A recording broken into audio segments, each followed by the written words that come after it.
እመቤታችን ቅድስት ድንግል ማርያም የኪዳነ ምሕረት በዓል ከኢትዮጵያ ኦርቶዶክስ ተዋሕዶ ቤተክርስቲያን በተጨማሪ በሩሲያ በግሪክና በሌሎች የምስራቅ አብያተ ክርስቲያናት ዘንድ የሚኖረው ክብር እኛ ኢትዮጵያውያን ለኪዳነ ምሕረት ካለን ፍቅርና ክብር ጋር የሚመሳሰል አስገራሚ በዓል አላቸው።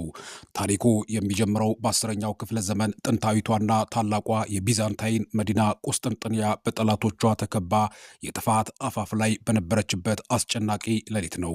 በዚያ የታሪክ የታጠፈበት ወቅት ህዝቡና መኳንንቱ በመጨረሻው ተስፋቸው ተገፋፍተው በብላከርናይ ቤተክርስቲያን ውስጥ ተሰብስበው በእንባና በጸሎት ወደ ፈጣሪያቸው ይጮሁ ይለምኑ ነበር። በዚያው ሌሊት በቤተክርስቲያን ውስጥ ይጸልይ የነበረው ቅዱስ እንድርያስ በድንገት የቤተክርስቲያኑ ጣራ ተከፍቶና ሰማያዊ ብርሃን ፈሶ ድንግል ማርያም በታላቅ ክብር በቅዱሳን መላእክትና በነቢያት ታጅባ በመቅደሱ ስትወጣ ተመለከተ። እመቤታችን ወደ መሠዊያው ተጠግታ ለረጅም ሰዓት ስለ ዓለም ድህነትና ስለ ሕዝቧ ሰላም ስታለቅስና ስትጸልይም ቆይታ በትከሻዋ ላይ የነበረውን እንደ መብረቅ የሚያበራውን ሰፊ መጋረጃዋን አውልቃ በምዕመናኑ ላይ እንደ ደመና ዘረጋችው። ይህ መጋረጃ አማላጅነቷንና ለልጆቿ ያላትን የማይበገር ጥበቃ የሚያበስር ሰማያዊ ምልክት ነበር። ቅዱስ እንድርያስም ባጠገቡ ለነበረው ደቀ መዝሙሩ ለኤጲፋኒዎስ ልጅ ሆይ ስለ ዓለም ሁሉ የምትጸልየውን ንግሥትና እመቤት ታያታለህን ብሎ ሲጠይቀው ኤጲፋኒዎስም እየተንቀጠቀጠ አዎ አባቴ አያታለሁ እደነቃለሁም በማለት ያየውን የእመቤታችን የቅድስት ኪዳነ ምሕረትን መገለጥንና ራእይን እውነት መሆኑን አረጋገጠ። ይህ ተአምራዊ ክስተት ከተማዋን ከጥፋት ይታደጋት ከመሆኑም በላይ በምስራቅ ኦርቶዶክስ ዓለም ውስጥ እመቤታችን መጋረጃ ወይም ፖክሮቭ የሚል ታላቅ በዓል እንዲጸና ምክንያት ሆነ።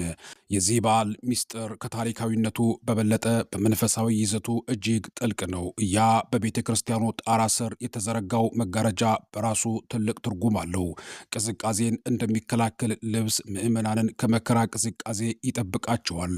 ራቁትነትን እንደሚሸፍን ካባ የሰው ልጅ የኃጢአት ራቁትነትን በኪዳነ ምሕረት ቃል ኪዳን ይታደጋል። እንዲሁም ከጠላት ዓይን እንደሚሰውር ምሽግ እንዲሁም ከጠላት ዓይን እንደሚሰውር ምሽግ አማላጅነቷ ለተማጸኑት ሁሉ ከለላ ይሆናል። возможность совместно помолиться Господу и обязательно поблагодарить Пресвятую Богородицу. Крестный ход это свою работу региональные покровские образовательные чтения, которые продлят ይታያል። ይህም ድንግል ማርያም ለሰው ልጆች ያላትን ርኅራኄና የማይታጠፍ ቃል ኪዳን ለዓለም ሁሉ የሚመሰክር ሕያው ምስል ነው። ከዚሁ ጋር ተያይዞ በስዕሉ ግርጌ ላይ የሚታየው ቅዱስ ሮማንስ ዘማሬ ታሪክ ሌላው አስደናቂ ዝርዝር ነው። ሮማኖስ ድምፁ የማይሰማና ዜማ የማይችል የነበረ ቢሆንም እመቤታችን በሕልሙ ተገልጣ የመጽሐፍ ጥቅልል እንዲበላ ካደረገችው በኋላ በዓለም ላይ ካሉ ታላላቅ የቤተ ክርስቲያን ዘማሪዎች አንዱ ለመሆን በቅቷል። ይህም ፖክሮቭ የታመሙ የሚፈወሱበት፣ የተጨነቁ የሚጽናኑበትና ተሰጥኦ የሌላቸው ጸጋን የሚቀበሉበት የቃል ኪዳን መድረክ መሆኑን ይህ የእመቤታችን በዓል ያሳያል። ይህ በዓል ከቤተ ክርስቲያን ቅጥር ወጥቶ በሕዝቡ ማህበራዊ ሕይወት ውስጥም ትልቅ ቦታ አለው። በተለይም በጥንቷ ሩሲያ ወጣቶች የሚጋቡት በዚህ በዓል ሰሞን ነበር። ሙሽሮች የሚለብሱት ነጭ መጋረጃ የእመቤታችንን የፖክሮቭ መጋረጃ እንደሚያስታውስ ያምናሉ። ይህም ትዳራቸው በእሷ ጥላ ስር እንዲሆን ያላቸውን ምኞትም የሩሲያ ክርስቲያኖች ይገልጣሉ። ከዚህም በላይ በሩሲያ ውስጥ ፖክሮቭስኪ የሚባሉ በርካታ ከተሞችና አብያተ ክርስቲያናት መኖራቸው ሕዝቡ ለዚህ ለእመቤታችን ለኪዳነ ምሕረት በዓል ያለውን ጥልቅ ፍቅር ያሳያል። በሞስኮ የሚገኘውና ዓለም አቀፍ ዝና ያለው የቅዱስ ባሲል ካቴድራል እንኳን በትክክለኛ ስሙ የእመቤታችን የጥበቃ ካቴድራል ተብሎ መጠራቱ የበዓሉን ታላቅነት ያረጋግጣል።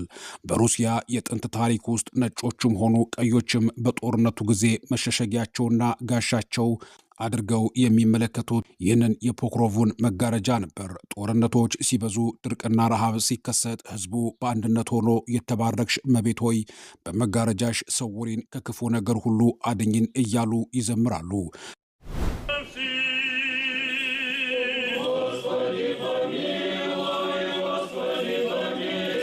ይህ ጸሎት በግሪክ አብያተ ክርስቲያናት ውስጥ ደግሞ አጊያስኬፒ በሚል መጠሪያ ይከበራል። በተለይ በሁለተኛው የዓለም ጦርነት ወቅት የግሪክ ወታደሮች እመቤታችንን በጦርነቱ ግንባር ላይ በመጋረጃዋ ስትከላከልላቸው እንዳዩ በመመስከራቸው